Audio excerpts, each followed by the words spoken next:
OBC ఆత్మీయ సమ్మేళనానికి విచ్చేసిన కార్యకర్తలందరికీ నా నమస్సుమాంజలి.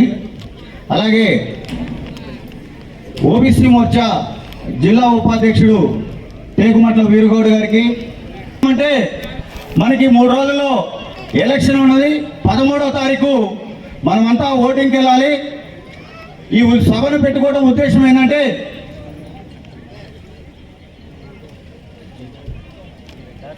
తాండ్ర వినోదరావు గారికి కమలం పువ్వు గుర్తుకి క్రమసంఖ్య 4 గుర్తుని గుర్తుంచుకోండి, కమలం గుర్తుంచుకోండి. అందరూ బీసీ కార్యకర్తలారా, బీసీ ఓటర్లారా, మీరందరూ అధిక సంఖ్యలో ఓట్లు వేసి మన అభ్యర్థి తాండవ వినోదరావు గారిని ఖమ్మం పార్లమెంట్ నుంచి మన లోక్సభకు పంపించినట్లయితే మన ఖమ్మంలో ఇంతవరకు బీజేపీ క్యాండిడేట్ ఖమ్మంలో గెలవలేదు.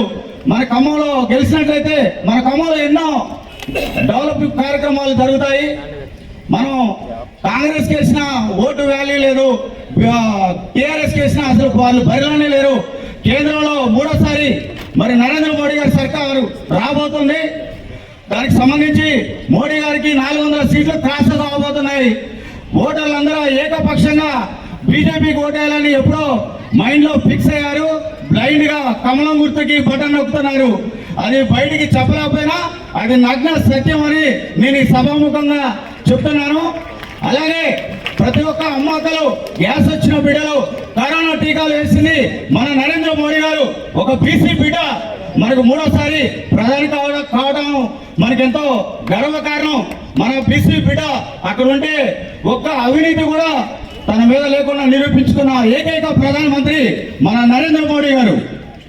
ఈ రోజున ఇంతమంది నాయకులు చూసాం. మనం 60 ఏళ్ళలో కాంగ్రెస్ పాలనలో మన తెలంగాణ కానీ మన ఆంధ్ర కానీ ఎంతో కుంటుపడి ఉంది. నేషనల్ హైవేస్ మనకి వరంగల్ హైవే వచ్చింది, అమరావతి హైవే వచ్చింది, దేవరపల్లి హైవే వచ్చింది. ఖమ్మం చుట్టూ ఔటర్ రింగ్ రోడ్డు కూడా ఖమ్మానికి శాంక్షన్ కాబోతుంది త్వరలో. ఇక్కడ మెడికల్ కాలేజ్ ఇచ్చాడు. అవన్నీ నరేంద్ర మోడీ గారు చేసినటువంటి ఒక సేవలే, ఆయన చేసినటువంటి ఒక డెవలప్మెంట్ అని నేను మీకు సభాముఖంగా తెలియజేస్తున్నాను. మరి నాకు ఈ అవకాశం ఇచ్చిన పెద్దలందరికీ ధన్యవాదాలు తెలియజేసుకుంటూ